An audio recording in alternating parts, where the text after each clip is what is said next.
Sweep is a service that genuinely makes people stop and think when they hear about it. Why should it feel urgent to a regular business? When does an organisation typically realise that they need a sweep done? Often when it's too late. Welcome. Today I'm talking to Matt, Managing Director of Global Protect Risk. We spend a lot of time talking about cyber threats, digital footprints and data breaches, and those conversations are important. But there's a category of security risk that tends to get underinvested in because it feels less urgent and less visible. The physical environment, the building you work in, the spaces your people travel to, the room where your most sensitive conversations happen. Today we're asking a simple but uncomfortable question. Is your physical environment more exposed than you realise? Because in our experience, it almost always is. Matt, I've heard you talk a lot about placebo security. What do you mean by that?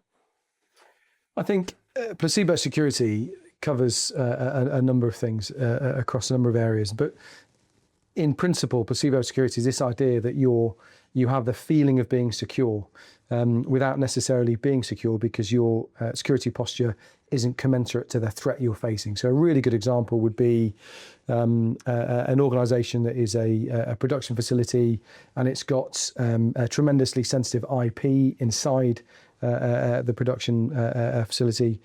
And it's got this incredible physical and electronic security architecture protecting people from the outside coming in, but it has absolutely no consideration to insider threat, to counter eavesdropping, or to the risk of eavesdropping. And so it's placebo in the sense that, well, we get a sense that we're secure because we've got these great big barriers and electronic security systems to keep us safe. But actually, we're not protecting ourselves from what could arguably be the biggest threat. So placebo security is this idea that you've got security controls and functions in place that might make you feel good and secure, and at a C-suite level might make the board and the CEO feel that the organisation is doing something to keep themselves secure, but actually they're not scratching the actual itch around their vulnerabilities.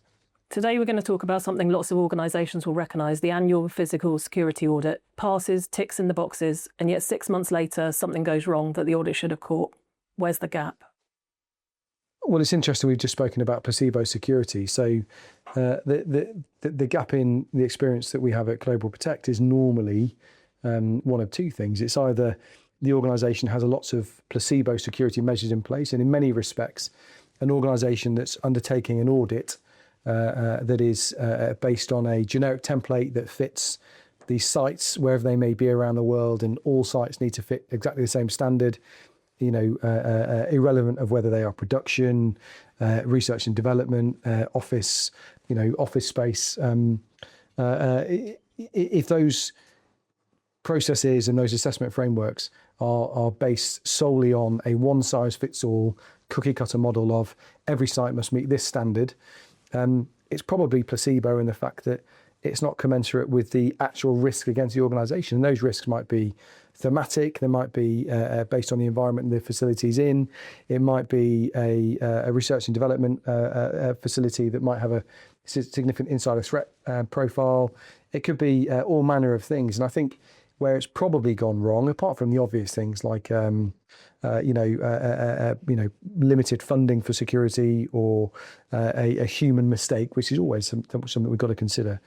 But generally, from a more strategic perspective, security goes wrong when the threat facing the organisation isn't underpinned by policies and procedures and an operating mechanism at the tactical level to mitigate those threats, which is where we get placebo security risk. I think key here is organisations understanding the risks against them, taking the time to look, depending on where the site is, what the normal situation is. Really good example. We had a client recently who's got a production facility in Mexico. The security team in Mexico for this particular client are screaming for more electronic and physical security measures in place, and the justification they're using is within the radius of slightly arbitrary but 20 miles of the production facility. There are 350 protests, some that turn into riots a year. If you're at a strategic level, you're looking at that and you're saying, wow, within 20 miles of our facility, which is producing some really sensitive stuff, there are 300, 350 protests that made some of which will turn into riots a year. We need to do something about the security. But you take an intelligent look at it through contextualized and fused intelligence, you realise that for the last 10 years, there have been 300 to 350 riots or protests or whatever in the area of the facility. And so understanding the actual threat and what is normal and the presence of the abnormal is really key. So I suggest that if there's been a situation where there has been a security audit taken place and then 6 months later there's been some kind of issue, it's probably, putting aside the obvious things that might be human error or equipment failure, it's probably that the security architecture isn't commensurate with the threat. Great. Can you give me a specific scenario, something that sounds mundane but turned out to be significant? Absolutely. I think compromise nowadays is easy to achieve from an adversarial perspective because there's so much information out there. So let's say you've got somebody that purports to be some kind of workman that turns up at the reception of one of the tall buildings in London. They turn up. They've done some really low-level due diligence online.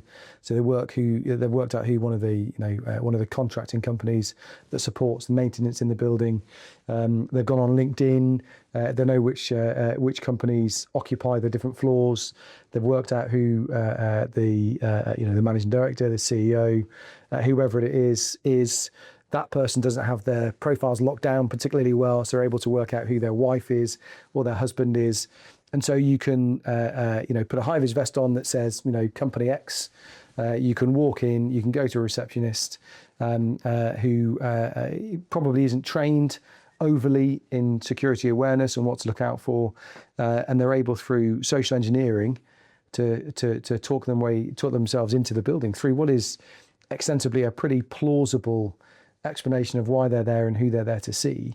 I wouldn't want to put a time frame on the amount of due diligence required online, but it will be measured in the hours as opposed to the days. And the conversation with that receptionist will be, if they're convincing enough, nothing more than a couple of minutes long, especially if it's a time when they're about to finish work or go on their lunch or it's really busy. And so everybody is they're being bothered by lots of different people. And so to get through people quickly, it becomes really easy to have a compromise. So something as simple as a little bit of online due diligence, a little bit of confidence when talking to an employee can probably get you into most organisations. And when you're inside, we've spoken in the past at Global Protect about the importance of a challenge culture across organisations. If that challenge culture is absent, then there's untold damage that he or she could do.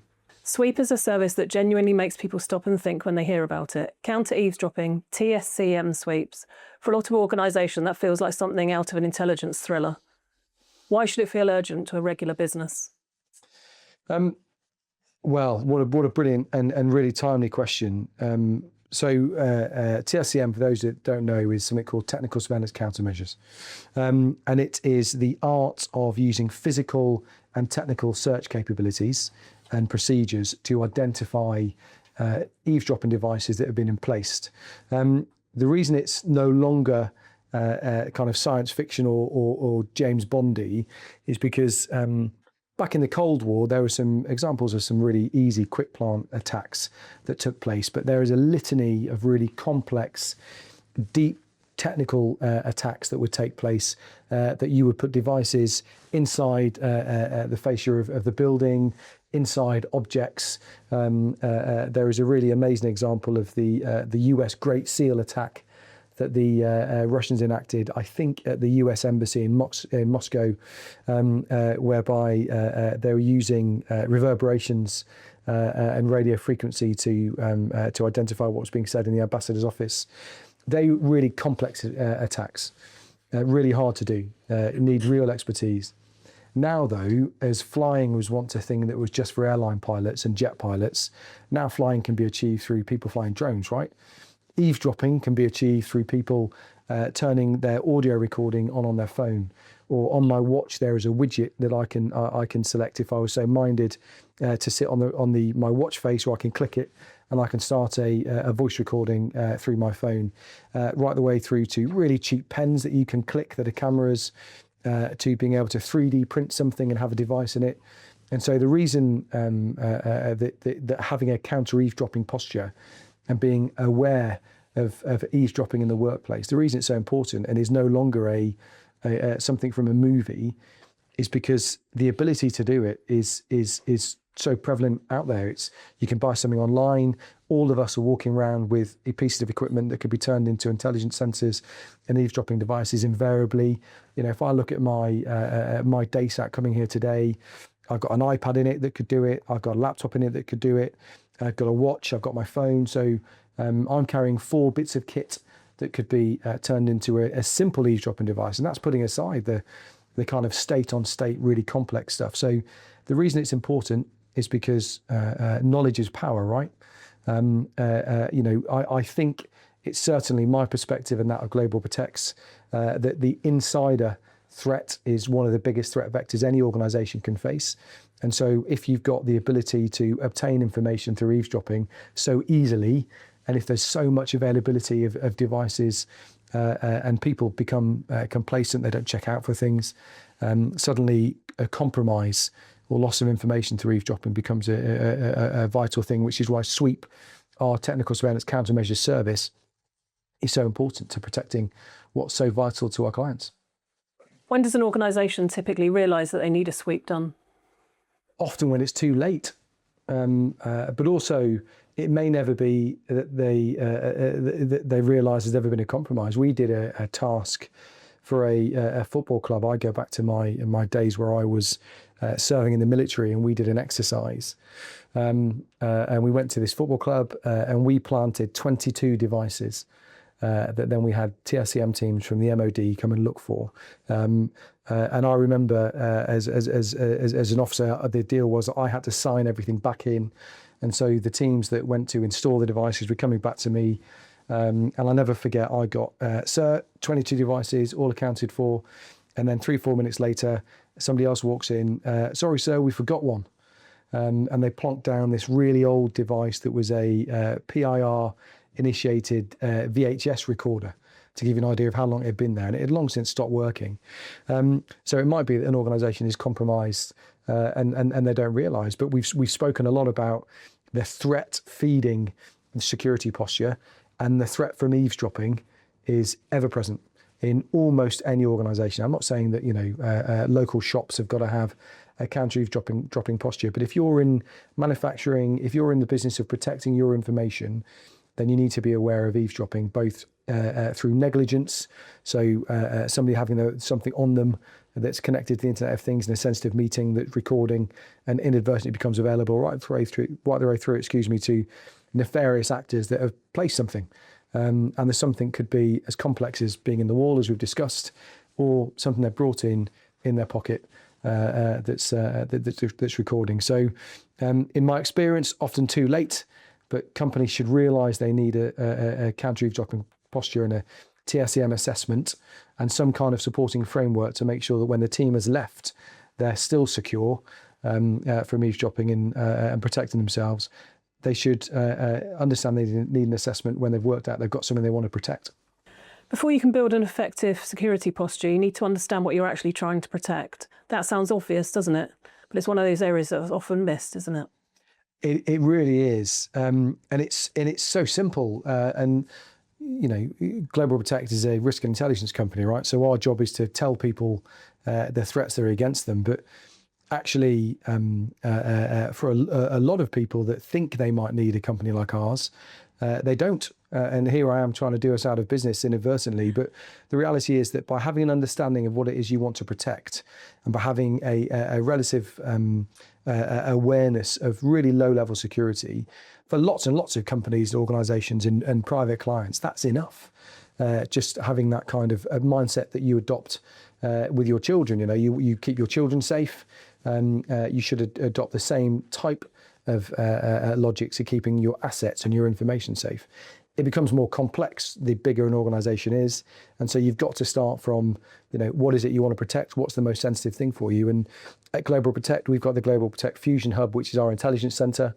which exists to provide fused intelligence, collecting data from many sensors that we've got around the world, fusing it and turning it into high-grade intelligence that helps our clients understand exactly what the threat against them is, which invariably, in our experience, by really articulating and being able to contextualize the actual threat, more often than not, it results in capital expenditure savings in their security posture, because actually they're starting to protect what needs protecting, and not this idea that we spoke about earlier on of placebo security, where we've got 12-foot barbed wire fences, we've got a really complex electronic security architecture, we're absolutely fine, when in actual fact all the intelligence suggests that the threat is from inside the building, which we see a lot. So having an understanding of what you need to protect is critical and should be question one in any security related meeting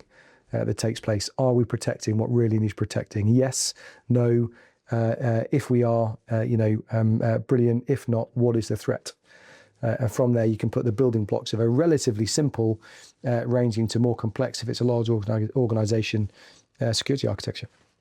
And when we're preparing documents for clients, the output we're giving them is a prioritised roadmap, isn't it? And not just a list of problems. Absolutely. Really important to us is we go through the journey. We call it the security journey inside the Fusion Hub, that traditionally would look like us deploying a converged security assessment team to look at the different domains of security. So for us within Global Protect, that is physical security, electronic security.